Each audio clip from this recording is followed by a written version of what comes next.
বাবরে, হায় বিধাতা, আমাদের এ কোন পাপের শাস্তি দিচ্ছ গো? এত রোদের কারণে তো সব নদী নালা শুকিয়ে গেছে, মাঠে সব ফসলও পানির অভাবে নষ্ট হয়ে গেছে। সবাই কিভাবে আমাকে এখন ভয় পাচ্ছে? বাবা বাবা বাবা বাবা! তুমি এটা ঠিক করছো না সূর্য। তোমার তাপে সকল নদী নালা শুকিয়ে গেছে, গাছগুলা পানির অভাবে মারা গেছে, সবার অনেক কষ্ট হচ্ছে। তুমি তোমার তাপ কমিয়ে দাও। আমি কেন তোর কথা শুনতে যাব শুনে? আমি এই আকাশের রাজা, আমি যা চাইবো তাই হবে। তুই যা তো এখান থেকে, যা।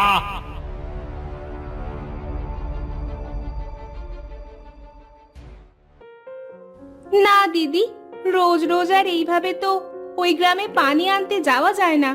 এই রোদে কেমন কালো হয়ে গেছি গো। ঠিকই বলেছো গো দিদি, গ্রামের সবাই মিলে এই সমস্যার কোনো একটা সমাধান করতে হবে গো দিদি। এই রোদ যে আর ভালো লাগছে না, এবার একটু ছায়া লাগবে গো। না না, এবার আমাকে কিছু করতে হবে।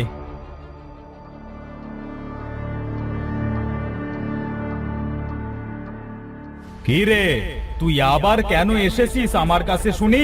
কি বলতে চাস? তুমি যদি আকাশের রাজা হও, তাহলে আমিও মেঘের রাজা।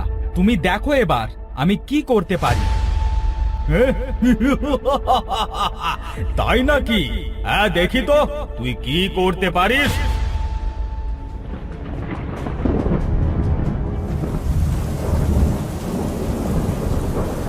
বাহ বাহ, অনেকদিন পর আমরা সবাই একটু বৃষ্টি পেয়েছি।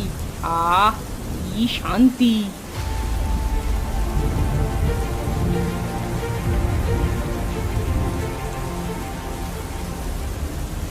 হায় হায়, এটা আমাদের কি হলো?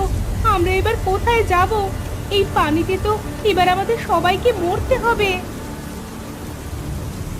না না, মেঘ, তুমি এবার তোমার বৃষ্টি দেওয়া বন্ধ করো, না হলে তো এরা সবাই পানিতে ডুবে মারা যাবে। হ্যাঁ, তুমি ঠিকই বলেছো।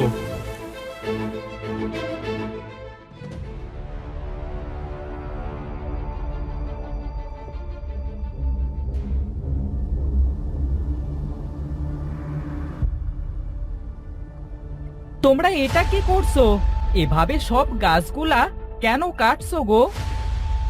কেন রে সোগরা, আমরা গাছ কাটলাম তাতে তোর কি রে? হ্যাঁ, যা তুই খেলা করে বেড়াগে, যা যা যা যা যা যা, এখান থেকে যা, আমাদেরকে কাজ করতে দে। না না, তোমরা এটা ঠিক করছো না গো। তোমরা জানো না এই গাছ আমাদেরকে ছায়া দেয়, আর তোমরা এইভাবে গাছ কাটছো। কেটো না গো, কেটো না গাছ। না, আরে এই ছেলে তো দেখছি জ্বালিয়ে মারলো। এই, তুই এখান থেকে যাবি না ধরে ঠ্যাঙাবো?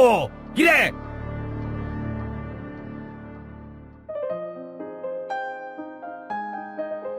কেউ আমার কথা শোনে না। আমি ছোট বলে সবাই আমাকে এড়িয়ে চলে।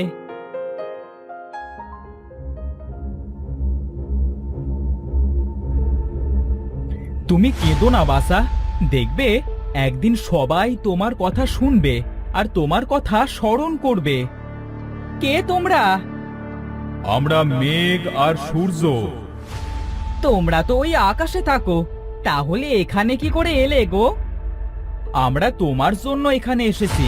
তুমি অনেক ভালো, তুমি ভেবো না, সব ঠিক হয়ে যাবে।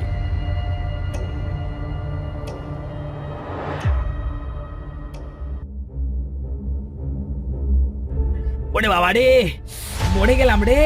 কোনো বৃষ্টি নেই, শুধু রোদ আর রোদ। রোদের এত তাপ যেন মনে হচ্ছে এখানে আর একটু দাঁড়িয়ে থাকলে সেদ্ধ হয়ে যাব। এ বাবা রে, না না না না না, আর পারছি না, জ্বলে গেল, সব জ্বলে গেল। দাদা, এখন যদি একটা গাছ পেতাম, হ্যাঁ, তাহলে ওই গাছটার নিচে একটু বসতাম। আরে, এই রোদ আর আমাদের গায়ে লাগতো না। হ্যাঁ, কেন যে গাছগুলো কাটতে গেলাম?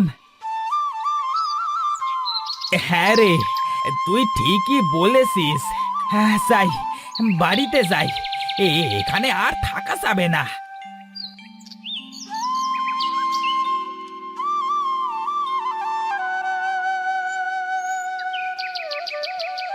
গিন্নি, ও গিন্নি, আমাকে একটু জল দাও তো। গলা যে একদম শুকিয়ে গেছে গো। হ্যাঁ,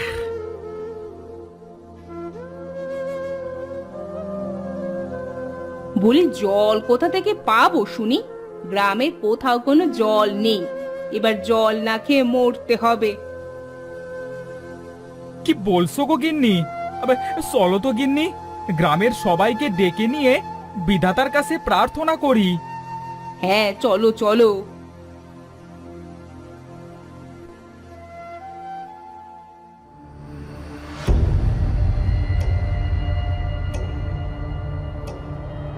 এই তো, এই তো মেঘ ধরেছে। এবার বৃষ্টিও হবে। হ্যাঁ, এবার বৃষ্টি হবে। বৃষ্টি বৃষ্টি।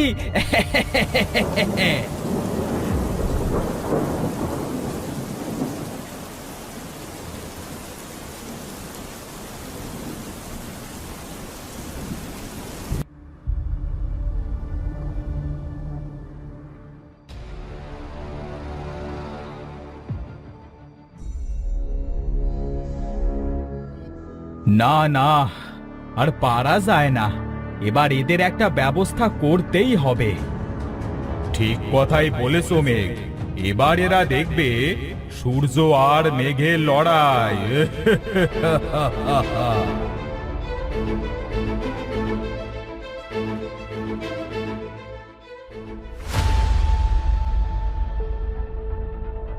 আমি বলেছিলাম, তোমরা কেউ আমার কথা শোনোনি। এখন কি করবে তোমরা? তবে রে, দাঁড়া, তোকে আজ মেরেই ফেলবো। তোর জন্য আমাদের এই অবস্থা।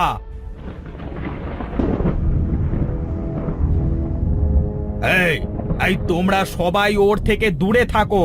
ও একটা শয়তান। আমি তোমাদের কোনো খারাপ করব না গো। আমি তোমাদেরকে এই বিপদ থেকে বাঁচাতে পারবো গো। তুই তুই আমাদেরকে কিভাবে বাঁচাবি শুনি? হ্যাঁ গো, আমি পারবো। আমার সূর্য বন্ধু আর মেঘ বন্ধু তোমাদের উপর অখুশি হয়েছে গো। সেই জন্য তারা কোনো আলো বৃষ্টি দিচ্ছে না গো। তুই কি ঠিক বলেছিস? তাহলে এবার আমি কি করব? তোমাদের সবাইকে তোমাদের ভুলগুলো স্বীকার করতে হবে। সূর্য আর মেঘের কাছে ক্ষমা চাইতে হবে। তাহলেই সবকিছু আবার আগের মতো হয়ে যাবে। হ্যাঁ হ্যাঁ, আমরা তাই করব। এই এই তোমরা সবাই সূর্য আর মেঘের কাছে ক্ষমা চেয়ে নাও।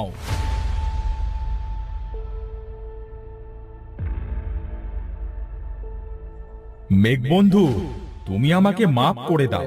আমি তোমার উপর অনেক অন্যায় করেছি। তুমিও আমাকে মাফ করে দাও। আমিও তো তোমার সাথে খারাপ ব্যবহার করেছি। আজ থেকে আমাদের মধ্যে আর কোনো ঝামেলা হবে না।